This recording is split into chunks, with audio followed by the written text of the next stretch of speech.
लोकसभा चुनाव के नतीजों में इंडी गठबंधन ने भ्रम की राजनीति, नुकसान बीजेपी को उठाना पड़ा। अब इंडी गठबंधन को लग रहा है कि ये तो हिट फॉर्मूला है, इससे तो आगे जारी रखा जा सकता है। जैसे अरविंद केजरीवाल इंडी गठबंधन की भ्रम की राजनीति का एक नया एजेंडा बन गए। दरअसल आम आदमी पार्टी की तरफ से पिछले कई दिनों से नैरेटिव सेट किया जा रहा है कि तिहाड़ जेल में अरविंद केजरीवाल की जान से खिलवाड़ हो रहा है। आम आदमी पार्टी के नेताओं ने यह तक कह दिया कि अरविंद केजरीवाल कोमा में जा सकते हैं, जबकि खुद तिहाड़ जेल प्रशासन केजरीवाल की सेहत को लेकर लग रहे आरोपों की सच्चाई बता चुका है और वजन घटने के आरोपों की हकीकत बता चुका है, जिसके बारे में हमने आपको पाठशाला में विस्तार से बताया था। लेकिन अब इंडी गठबंधन केजरीवाल की सेहत को लेकर बनाए जा रहे आम आदमी पार्टी के नैरेटिव में शामिल हो गया है। आम आदमी पार्टी का दावा है कि 30 जुलाई को दिल्ली के जंतर मंतर पर इंडी गठबंधन केजरीवाल की सेहत से हो रहे खिलवाड़ को लेकर बड़ी रैली करने वाला है। इंडी गठबंधन की इस रैली पर दिल्ली की मंत्री आतिशी को सुनिए, फिर आपको बताऊंगा बीजेपी ने इंडी गठबंधन के इस प्रोटेस्ट को लेकर क्या कहा। अरविंद केजरीवाल जी का शुगर लेवल 34 बार 50 तक पहुंच गया। ये भारतीय जनता पार्टी को भी पता था और इसीलिए उन्होंने अरविंद केजरीवाल जी को सीबीआई से गिरफ्तार करवाया कि जितना लंबा समय लगेगा केस फाइल करने में, बेल के लिए एप्लीकेशन डालने में, जितना लंबा समय वो उनको तिहाड़ में रख के प्रताड़ित करेंगे, भारतीय जनता पार्टी चाहती है कि अरविंद केजरीवाल जी के स्वास्थ्य को कोई परमानेंट डैमेज हो जाए। और इसीलिए इंडिया ब्लॉक की सभी पार्टीज अरविंद केजरीवाल जी की जो कस्टडी है और अरविंद केजरीवाल जी की जो कस्टडी में जिस तरह से उनके स्वास्थ्य को खतरा हो रहा है, उस पर मिलकर प्रोटेस्ट करेंगे। अब इंडी अलायंस प्रोटेस्ट कैसे करेगा ये तो भगवान ही जाने, क्योंकि अभी कुछ दिन पहले शीला दीक्षित के लड़के जो हैं वो तो खुद ही कह रहे थे कि केजरीवाल की सेहत पर नाटक नहीं करना चाहिए आम आदमी पार्टी को, संदीप दीक्षित। खैर, बीजेपी ने तिहाड़ जेल में बंद केजरीवाल की सेहत को लेकर लगाए जा रहे आरोपों पर सवाल उठाए। बीजेपी सांसद मनोज तिवारी ने कहा कि तिहाड़ जेल दिल्ली सरकार के अंदर आती है और अगर वहां केजरीवाल की सेहत से खिलवाड़ हो रहा है तो सवाल उठता है कि कहीं उनकी पार्टी के लोग ही उनके खिलाफ साजिश तो नहीं कर रहे। मनोज तिवारी को सुनिए, फिर आपको तिहाड़ जेल में बंद अरविंद केजरीवाल को लगे बड़े झटके के बारे में बताऊंगा। अरविंद केजरीवाल जी का स्वास्थ्य जिस जगह पे गिर रहा है वो भी जगह अरविंद केजरीवाल जी के शासन में, जिस जेल में वो बंद है, अपने कर्मों से बंद है। मगर वो जेल का मंत्री कौन है? तो उन्हीं की आम आदमी पार्टी के एक कार्यकर्ता के जेल मंत्री हैं। अब अगर उन्हीं के अपने ही जेल में उनका स्वास्थ्य गिर रहा है तो ये चिंता का विषय है कि क्या उनकी पार्टी के लोग अरविंद केजरीवाल के साथ कोई साजिश कर रहे हैं। बीजेपी अब आम आदमी पार्टी के अंदर केजरीवाल के खिलाफ साजिश तो नहीं हो रही, इसका सवाल उठा रही है। लेकिन एक तरफ आम आदमी पार्टी इंडी गठबंधन के साथ मिलकर अरविंद केजरीवाल की सेहत को लेकर माहौल बनाने में जुटी है, वहीं दूसरी तरफ तिहाड़ जेल में बंद अरविंद केजरीवाल को शराब घोटाले से जुड़े केस में बड़ा झटका लगा है। आज अरविंद केजरीवाल और मनीष सिसोदिया के अलावा बीआरएस नेता के कविता को वीडियो कॉन्फ्रेंसिंग के जरिए कोर्ट में पेश किया गया। सुनवाई के बाद दिल्ली की राउज एवेन्यू कोर्ट ने ईडी से जुड़े केस में केजरीवाल की कस्टडी 31 जुलाई तक बढ़ा दी। असल में ईडी के मामले में केजरीवाल को सुप्रीम कोर्ट से 12 जुलाई को अंतरिम जमानत मिल चुकी है, लेकिन तिहाड़ जेल में बंद केजरीवाल की तरफ से अभी तक इस मामले में बेल बॉन्ड ही नहीं भरा गया है। वहीं दिल्ली शराब घोटाले से जुड़े सीबीआई के मामले में कोर्ट ने केजरीवाल की कस्टडी 8 अगस्त तक बढ़ा दी है। अरविंद केजरीवाल के साथ ही कोर्ट ने मनीष सिसोदिया और बीआरएस नेता के कविता की न्यायिक हिरासत भी 31 जुलाई तक बढ़ा दी। लेकिन शराब घोटाले से जुड़े केस में बीआरएस नेता के कविता को लेकर जो नए खुलासे हुए हैं, उससे अरविंद केजरीवाल और आम आदमी पार्टी की भी मुश्किलें बढ़ सकती हैं। दरअसल के कविता को लेकर सीबीआई ने सप्लीमेंट्री चार्जशीट दाखिल की है, जिसमें सीबीआई का दावा है कि के कविता ने न केवल दिल्ली शराब घोटाले में रकम हासिल की, बल्कि उन्होंने साल 2021-22 में आम आदमी पार्टी के चुनाव प्रचार में इस्तेमाल किए गए कथित पैसों को गोवा भेजने में भी भूमिका निभाई। आरोप है कि इसी रकम का एक बड़ा हिस्सा आम आदमी पार्टी ने साल 2022 में हुए गोवा विधानसभा चुनाव में खर्च किया।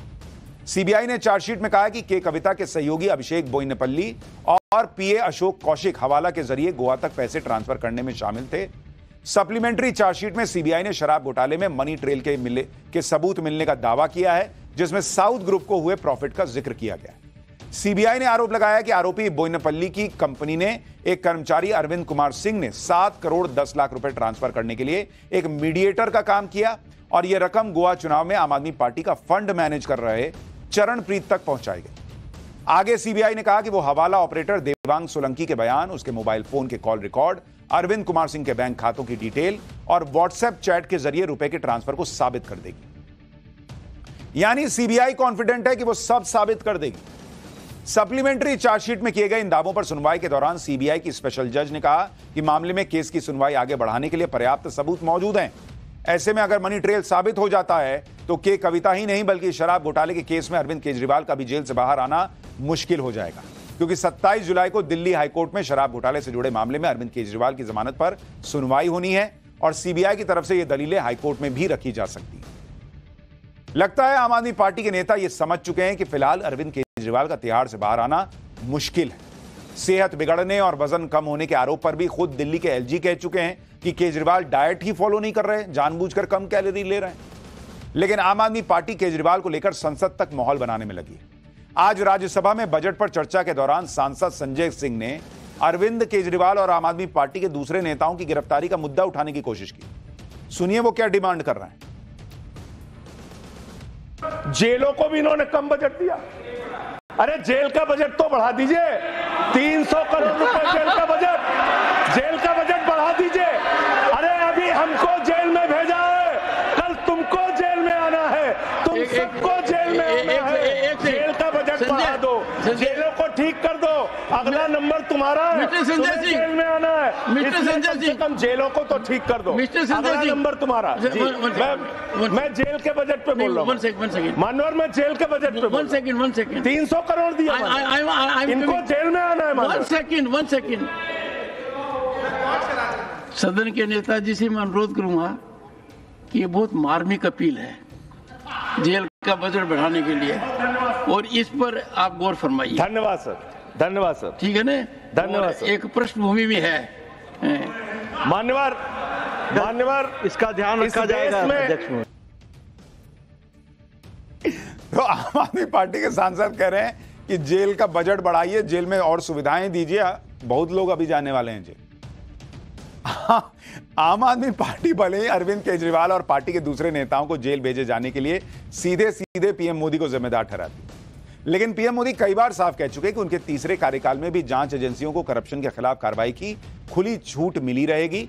और आप खुद देखिए, अरविंद केजरीवाल के मामले में भी कानून के तहत एक्शन हो रहा है। जैसे कि आज दिल्ली हाईकोर्ट से अरविंद केजरीवाल को राहत मिली। हाईकोर्ट ने केजरीवाल की उस मांग को मान लिया कि जेल में उन्हें वकीलों के साथ 2 अतिरिक्त बैठकों की मंजूरी दी जाए। हालांकि केजरीवाल की सेहत के खिलवाड़ का आरोप आम आदमी पार्टी का इकलौता नैरेटिव नहीं है। इसी तरह का एक और नैरेटिव आम आदमी पार्टी ने दिल्ली में अपने लिए दफ्तर अलॉट करने के मामले में भी फैलाया। कहा गया कि मोदी सरकार आम आदमी पार्टी को सड़क पर लाने की कोशिश कर रही है। असल में सुप्रीम कोर्ट के आदेश के बाद आम आदमी पार्टी को 10 अगस्त तक अपने मौजूदा ऑफिस को खाली करना था, जो आईटीओ के पास राउज एवेन्यू में। आम आदमी पार्टी लगातार आरोप लगा रही थी कि मोदी सरकार उसे लुटियंस जोन से बाहर जमीन देना चाहती है, जबकि दूसरी नेशनल पार्टीज को लुटियंस दिल्ली में दफ्तर बनाने के लिए जमीन दी गई है। लेकिन लुटियंस दिल्ली मतलब दिल्ली का प्राइम इलाका, जो अंग्रेजों के जमाने से बहुत खास माना जाता है। लेकिन आज मोदी सरकार ने आम आदमी पार्टी के इस नैरेटिव की भी हवा निकाल दी। केंद्र सरकार ने आम आदमी पार्टी के ऑफिस के लिए बंगला अलॉट कर दिया, वो भी लुटियंस दिल्ली में। वहां केजरीवाल जेल में है, यहां मोदी सरकार ने गिफ्ट दे दिया कि लो लुटियंस दिल्ली में दफ्तर ले लो। और आम आदमी पार्टी के दफ्तर के लिए जो नया बंगला अलॉट किया गया है वो मौजूदा दफ्तर से सिर्फ 4 किलोमीटर की दूरी पर है। आम आदमी पार्टी का नया दफ्तर इंडिया गेट के पास कॉपरनिकस मार्ग पर मौजूद रविशंकर शुक्ला लेन का बंगला नंबर 1 है। असल में इससे पहले इस बंगले में एनसीपी का ऑफिस था, लेकिन पिछले साल पार्टी में टूट होने के बाद यह दफ्तर खाली करवा लिया गया था। आम आदमी पार्टी को अलॉट किए गए नए बंगले से हमारे सहयोगी की एक रिपोर्ट देखिए, फिर बताऊंगा केंद्र सरकार के फैसले पर आम आदमी पार्टी क्या कह रही है। बंगला नंबर 1 रविशंकर शुक्ला लेन, अब ये होगा आम आदमी पार्टी का नया पता। और तस्वीरें आप देख रहे हैं इसी पते की, जिस पर थोड़े दिन बाद आम आदमी पार्टी का दफ्तर बन सकता है। उसकी वजह ये कि अभी तक आम आदमी पार्टी का जो दफ्तर था वो 206 राउज एवेन्यू में था। केंद्र सरकार की तरफ से अब ये घर, ये बंगला आम आदमी पार्टी के दफ्तर के तौर पर अलॉट किया गया है।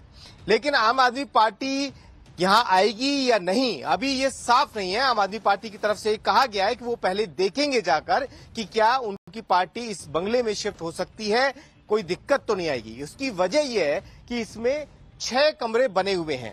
अभी जहां आम आदमी पार्टी का दफ्तर है यानी कि 206 राउज एवेन्यू, वो जगह थोड़ी बड़ी है। अब संजय सिंह के लॉजिक से चलिए तो अगर सारे नेता जेल ही जाने वाले हैं तो बड़े दफ्तर का करेंगे क्या? खैर, आम आदमी पार्टी के नेता और दिल्ली सरकार में मंत्री सौरभ भारद्वाज इस मामले में अब भी राजनीति करने से नहीं चूके। सौरभ भारद्वाज ने आरोप लगाया कि मोदी सरकार ने उनकी पार्टी को सड़क पर लाने के लिए कोई कसर नहीं छोड़ी और कोर्ट के दखल के बाद उन्हें दफ्तर के लिए जगह अलॉट हुई। सुनिए एक बार इनको भी।